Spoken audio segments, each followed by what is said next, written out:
Bike में आके कर दिया था। तो ये पार्ट एक्चुअली पीछे का सेंटर पैनल और back door and front door पूरा क्रैश गया था ऐसा। लेकिन अगर आप अभी देखोगे तो गाड़ी एकदम क्लीन है। तो मैंने एको का इंश्योरेंस लिया था। ये एको का ही Zitrix का और एको का टायर है जिन्होंने बहुत अच्छा सर्विस दिया।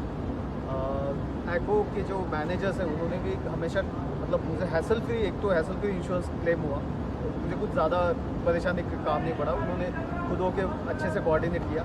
एंड अगेन Zitrix के जो मेंबर्स थे, क्रू मेंबर्स, उन्होंने भी मुझे अच्छे से कोऑर्डिनेट किया और बताया कि ये है सर, ये है।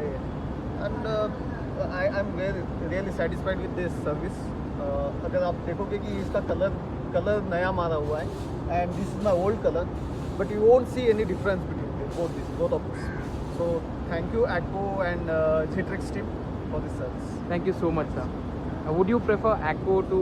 Yeah, I would like to prefer my friends and everyone to go for Acco and Zitrix services. Thank you so much, sir.